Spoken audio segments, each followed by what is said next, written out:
Shout out to the Cows Gang. I'm your host, Mr. Palmer, and welcome to the show, Victim or Volunteer.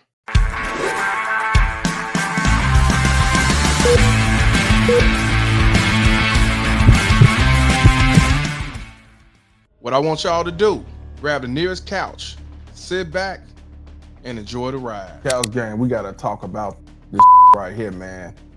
You got Charlie Kirk, who was shot and killed at Utah Valley University. This happened September the 10th, the day before 9/11. Unfortunate situation, but we gotta talk about this. Now, for those who don't know who he was, American conservative, political activist, author, and a media personality. So he co-founded the conservative organization called Turning Point USA back in 2012. He was an executive director. He was the chief executive officer of Turning Point Action and a member of the Council for the National Party, National Policy. And in later years, he was one of the most prominent voices in the MAGA movement. Huge reputation. And he also, one of the reasons why, when it came to the Christian nationalism, why it became a growth, why it built up, why it grew the way it grew. And he was part of the Republican Party. Now, he was born and raised in the Chicago suburbs in Arlington Heights and Prospect Heights, Illinois. So he's from Illinois. And he's been doing his politics and supporting the Republican Party back in high school. You know what I'm saying? He attended Harper College, but then he later dropped off, and then he dropped out and made political activism full time. You know what I'm saying? So a lot of people are celebrating his death. A lot of people celebrating his death. A lot of people disliked him because he came out with viral moments, talking about the Black community, speaking on the Second Amendment, speaking on, the term empathy and stuff like that. And of course, like I told y'all, if y'all want to see racism and all that, just go on X. So you have a lot of white people on there saying that, basically blaming Black people. Now, mind you, Utah, I think, only has 2% of Black people. We already know. When I heard it happen in Utah, I already knew it wasn't no Black person. But you go on and you see them saying, look at all these Black people dissing the dead, dissing Kirk. How dare you? But Cows Gang, what y'all need to understand, this is not just Black people, it's everybody. I want you to look at some of these clips right here when it comes to that. Check it out. The sympathy for Charlie Kirk is f***ing weird. There seems to be this weird emphasis on taking the moral high ground and that you are somehow a better person if you're like, I feel bad for his family. This is the world he wanted and the world he was building. This is a white supremacist who wanted both of us dead. He was shot in the middle of saying something transphobic about trans people. And yet you want to have sympathy for him. You don't have to like violence, but I'm confused as to how you thought the revolution was going to be magically bloodless. Where is this sympathy for Palestinians, for the Sudanese people, for the Congolese, for the Black people in America that are killed at the hands of police violence, for the Black trans women that are being murdered for simply existing? Why does this sympathy extend to a white supremacist, but not to the communities that actually need your care? I think that people are afraid they're going to lose a part of their humanity if they don't have sympathy for... Charlie Kirk got shot and he's dead! Finally, somebody with a gun, which is almost everybody in the f***ing States, grew a pair and f***ing went and shot somebody on the right side. Thank you. Can we keep this up, please? Hey, everybody. I just wanted to say I'm very sorry to everybody. I just wanted to say I'm very sorry to everybody that is hurt and is grieving over Charlie Kirk's death. I think that's really not okay. I don't think murder is ever okay. I'm pro-life. And I think his stance on guns... I just woke up. I just wanted to be clear to everybody. I never felt bad for Charlie Kirk dying. I felt bad for his kids for like 2 seconds, and now I don't anymore. I low-key had to sleep on it and come to my senses, and it's low-key that dude's entire lineage. That dude's goldfish he had growing up. That dude's dog he had growing up. Fuck his hamster. Grandpa. Fuck his grandma. His aunts. Uncles. Cousins. Entire shit. But yeah, I figured I would just let y'all know. I'm gonna go. Mispronouncing his name. It's not Charlie Kirk. It's Charlie. And we're all in agreement that Nazis are bad, or at least we were a couple fucking years ago. But it's all I hate Nazis until a Nazi catches what was coming to him. Now, there's so many funny parts about Charlie Kirk getting shot in the neck, that almost too many to count. If I had to choose one, for me personally, the funniest part is that on the way out, he hit him with one of these. I'm sorry, but if I see one more person say that he was a man of God, you know what? I need to go fucking touch grass. Yeah, there's a lot of people talking about him. Whites, white women, LGBTQ, still white. You know, so he was hated by a lot of people. But I want y'all to hear some of his talking points when he's speaking on different things. The first one I want you to hear is the one on when he talk about reparations. I want y'all to check that out. Should black people get reparations? I believe they should. So I, white man, have to play for black people. Why? Wow, that's a really selfish thing you No, just said. hold on. Why should I have... That's a really non-empathetic thing to Wait, say. why should I have empathy for a race? I have white guilt because I breathe? Why should the white students here have to work harder to pay for black kids?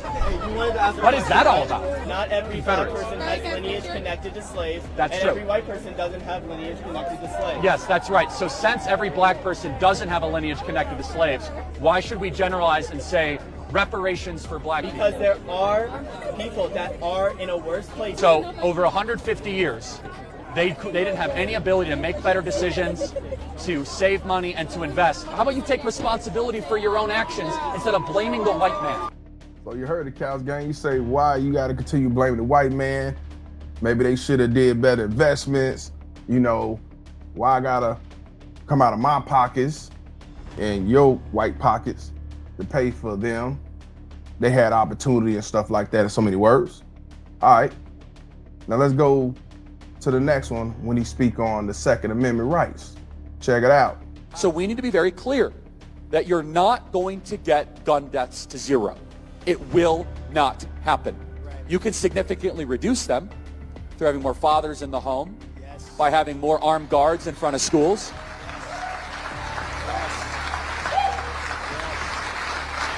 We should have an honest and clear reductionist view of gun violence, but we should not have a utopian one.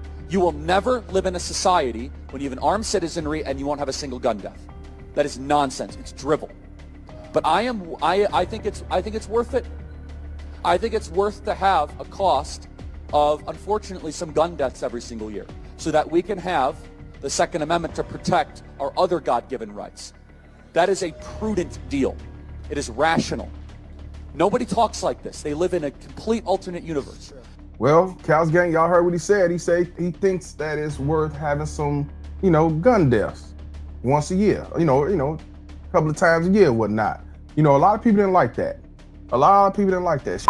You know what I'm saying? So, he made a lot of controversial things. Now here's another one. Here's another one. Black people are only 13% of the population, yet they commit 55% of the murders. Why? Because black people tend to be in lower economic statuses because of Okay, no, this CRT. is fine. This is great. Basically, so you think that poverty equals crime? I think that it's highly correlated, and there's a lot of studies This is where on we that. disagree. What an insult to the working poor of So this why country. do you think black people commit more Well, crime, first Charlie of all, Kirk? so let me ask you a question as No, my answer it. Go on. What percentage of blacks have a father around when they're raised? I'm not sure. 20%. So that's why you 80% of think it blacks is. do not have a stable father around. It is the most predictable way to end up in prison, end up as a murderer or a criminal. And why It's do not a you think that's racism a problem? It's not a white supremacy problem. It's a fact that black fathers impregnate women and they don't stay around with the women And that they have why- impregnated. Charlie Kirk, do you think that happens more in the black community compared to others? It's threefold. Number one, we subsidize single motherhood. Number two, it's culture. It's accepted in the black community, and it so shouldn't it's be. culture. Okay. Don't take my I word see. for it. Read Thomas Sowell's own book on how black culture allows single motherhood to continue into a nanny state type practice.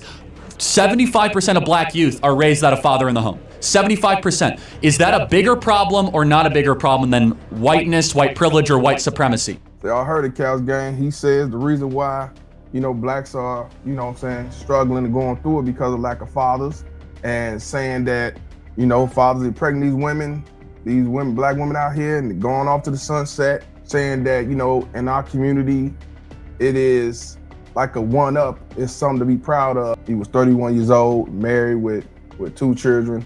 The thing I have a problem with is the selective outrage, but a lot of people saying, hey, good to happen, Pop go to Weasel. Pop go to Weasel. They even putting his face on George Floyd's body and making neck songs and stuff like that, making neck sounds and making memes out of it. But let me tell y'all, Cal's gang, this is what y'all need to understand. The reason why I have a problem with him getting killed like that, because as Americans, we do have freedom of speech.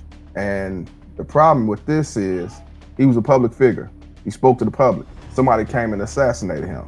That just opened up doors for a leader that you believe in, or somebody that you love, somebody that you follow. When they go out there and do their public speaking and like that, somebody gonna have the balls to do the same. It could be one of your leaders, one of your mentors, one of your public speakers, one of your ministers. You know what I'm saying? That's why I disagree with it. Whether if I like this guy or agree or disagree with him, I don't think that should have happened the way it happened. But what do y'all think, Cal's gang? Do y'all think he deserved it because all the he put out there you felt was hateful and negative and evil and racist? Do you think regardless of what y'all felt about him, he don't deserve to get assassinated like that? Or do you think that, hey, it is what it is, what we got for dinner? I mean, y'all tell me. Now, here's the picture of the suspected suspect that they said they caught. A lot of people was hurt by this, and now, a lot of people want to raise war because of it. And I'm gonna do another episode on this. Y'all already know what I want to know. When it comes to 31-year-old Republican, conservative, pro-gun, pro-life, pro-American, Charlie Kirk, I got to know, is he a victim or volunteer? Y'all tell me what y'all think. Appreciate y'all tuning in.